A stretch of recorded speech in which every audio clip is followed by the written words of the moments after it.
Ini bagaimana caranya untuk tips memilih bahan yang berkualitas ya. Kita pilih yang bagus. No, oke, assalamualaikum warahmatullahi wabarakatuh. Balik lagi bersama Bonsai Deso. Gimana sahabat kabarnya hari ini? Semoga sahabat dalam keadaan sehat walafiat ya, dan dilancarkan semua rezekinya, amin. Nah, oke sahabat, jadi kita hari ini akan memproses bahan bonsai anting putri lagi ya. Untuk jenisnya ini dia berjenis berbatang hitam, daunnya daun panjang ya teman-teman. Nah, untuk bahan ini dari awal sudah kita proses, sudah kita bentuk untuk gerak dasarnya, dan untuk karakternya ini dia sudah belimbing-belimbing ya teman-teman, dengan lingkar batang kurang lebih sekitar 25-an ya. Kurang lebih sekitar 25. Nah, untuk bahan ini kemarin untuk konsepnya kita buat semi twin ya teman-teman. Cuman kita coba lihat nanti ke depannya kita enaknya seperti apa. Nanti akan coba kita lihat bareng-bareng ya. Sekalian kita akan seleksi untuk tunas-tunasnya. Oke, jadi di video kali ini juga kita akan menanggapi komentar yang masuk di salah satu Instagram Bonsai Deso ya, dan di YouTube juga banyak sebenarnya yang memberikan komentar seperti ini.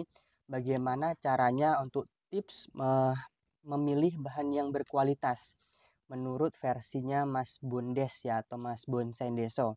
Oke, jadi kita akan coba buatin supaya kenapa? Jadi tips memilih bahan bonsai yang bagus itu kalau menurut saya pribadi ya, versi saya pribadi itu karena kita bermain di bonsai ini kan bermain di investasi ya. Jadi kedepannya supaya pohon ini memiliki nilai jual yang cukup lumayan ya, atau fantastis juga. Kita juga harus pintar-pintar milih bahan ya teman-teman. Jadi bukan asal subur, bukan asal apa ya, beli saja ya. Cuman ada step-step yang harus diperhatikan. Nah, yang pertama kita harus mengikuti pasar ya. Jadi untuk sekarang pasar itu kan dia masih berkecimpung di yang mayoritas ini ya teman-teman. Ini kan dia mayoritas di bawah 30 cm. Jadi apa sih Mas yang dimaksud di bawah 30 cm atau maksimalnya 30 cm? Jadi yang dimaksud 30 cm ini atau demek ya teman-teman. Jadi di pangkal bibir pot seperti ini ke atas seperti ini itu maksimal dia 30 cm. Itu yang pertama, pengertian pertama. Karena kemarin masih banyak yang nanya ya, ternyata belum ada yang belum paham juga ya. Kalau untuk dia masalah lingkar batangnya itu dia tidak berpengaruh ya, mau lingkar 40, lingkar 50, lingkar 60, selama dia tingginya masih maksimal 30 cm itu masih bagus ya, atau masih bisa diikutkan demek. Nah, cuman kalau untuk saya pribadi, kemarin ada yang nanya, Mas, pembuatan bahan bonsai mame idealnya itu seberapa sih? Kalau saya pribadi idealnya itu sebesar baterai ABC yang besar itu ya, teman-teman. Jadi batu apa namanya?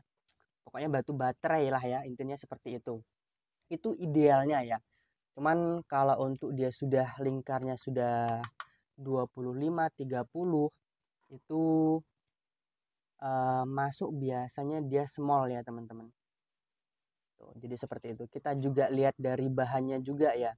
Kalau memang bahannya dia tinggi, kalau proses kita ini memang pengennya membuat mame atau small, kita harus press lagi ya teman-teman. Harus berani press ya. Itu kalau menurut pendapat saya pribadi. Terus untuk tips yang kedua. Jadi untuk tips yang kedua ini setelah pintar-pintar memilih bahan ya, salah satunya itu dari perakaran dulu ya teman-teman. Dari perakaran terus gerak dasar. Ya minimal dari perakarannya. Kalau dari gerak dasar, kalau dia sudah main ke gerak dasar atau masuk ke cabang, itu dia memang harganya sudah berbeda ya teman-teman. Cuman kalau dia masih akar, yang penting kita dapat akarnya yang bagus, maksimal ya. Itu kalau saya pribadi sudah cukup seperti itu. Jadi kita harus pinter-pinter seperti itu ya. Minimal akarnya yang menurut saya pribadi maksimal, minimal tampak depan ya. Minimal tampak depan. Karena kenapa? Kita memproses bahan bonsai seperti ini, kita akan memilih namanya tampak depan atau tampak muka ya teman-teman. Jadi seperti itu. Nah, terus kalau untuk masalah jenis untuk berbatang hitam atau berbatang putih itu selera ya. Kalau saya pribadi selera. Kan ada beberapa teman-teman itu yang memilih dia Sumedang atau yang kayak gimana. Sebenarnya kalau untuk anting putri ya, setahu saya itu ya antara batang putih dan batang hitam, udah itu tok ya. Mungkin kemungkinan kalau untuk daunnya mungkin berdaun panjang dan berdaun agak oval, dia seperti itu, kecuali dia yang mikro ya teman-teman. Oh, jadi seperti itu ya. Karena kemarin masih banyak ya Mas, ada anting putri Sumedang. Ya, saya nggak ada ya karena saya di Palembang ya teman-teman. Oke, jadi seperti itu ya. Semoga bermanfaat ya teman-teman. Oke, kita akan proses dulu untuk bahan ini. Nah, kita akan tentukan dulu untuk tampak depannya. Untuk tampak depan kemungkinan besar, aduh, kemungkinan besar kita coba pakai dari sebelah sini ya. Untuk tampak depannya. Atau coba kita lihat dari sebelah sini. Untuk karakternya ini dia sudah ada karakter belimbing ya teman-teman. Nah, atau dari sebelah sini juga bagus. Kita coba langsung seleksi saja ya, supaya tidak salah pemilihan untuk tampak depannya ya. Oke, sip. Kita coba langsung ambil guntingnya dulu. Untuk pemasukan pupuk ya. Kemarin ada yang nanyain, Mas, kapan waktu yang tepat pemberian pupuk? Kalau saya pribadi minimal 2 bulan ya teman-teman. Minimal 2 bulan kalau saya pribadi loh ya. Ini untuk tunas yang di sini akan kita eksekusi dulu karena tidak kita pakai ya. Oke. Untuk tunas yang di sini sementara kita buang dulu ya. Yang di sini kita pilih yang bagus. Dan ruasnya dia pendek ya. Nah, jadi seperti ini.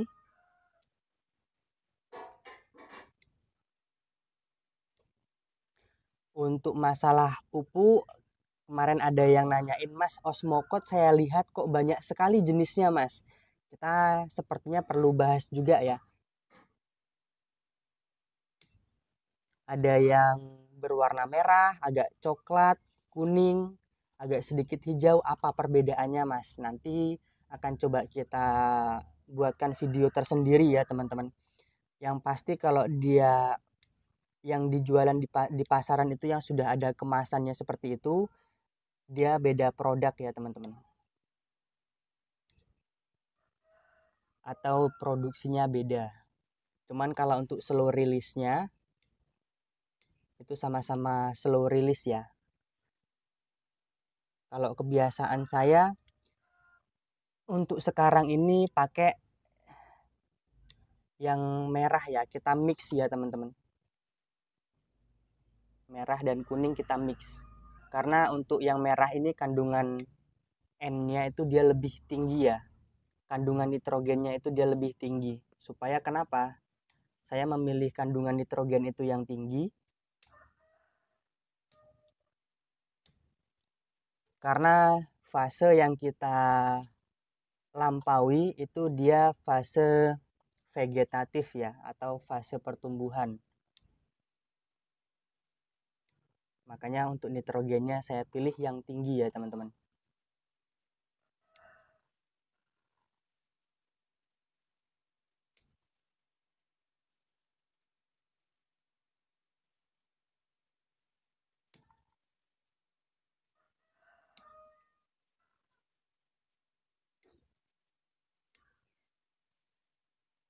Oke, jadi seperti itu. Nanti akan coba kita bahas ya di video selanjutnya ya teman-teman.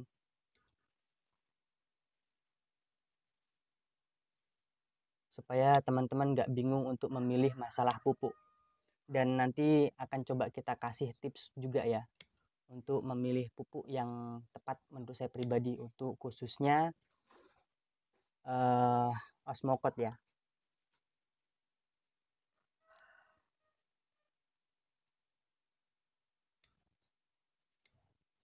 Oke, nah ini sudah selesai kita pilih ya. Ini bisa teman-teman lihat sendiri. Kalau memang tampak depan mau kita pakai dari sebelah sini juga bagus ya. Untuk karakter belimbingnya ini bisa teman-teman lihat sendiri ya. Kita coba putarin dulu.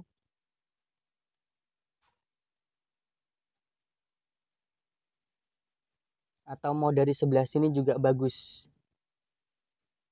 Oke, untuk sementara konsepnya seperti ini dulu ya. Nah, jadi untuk hasil sementaranya seperti ini.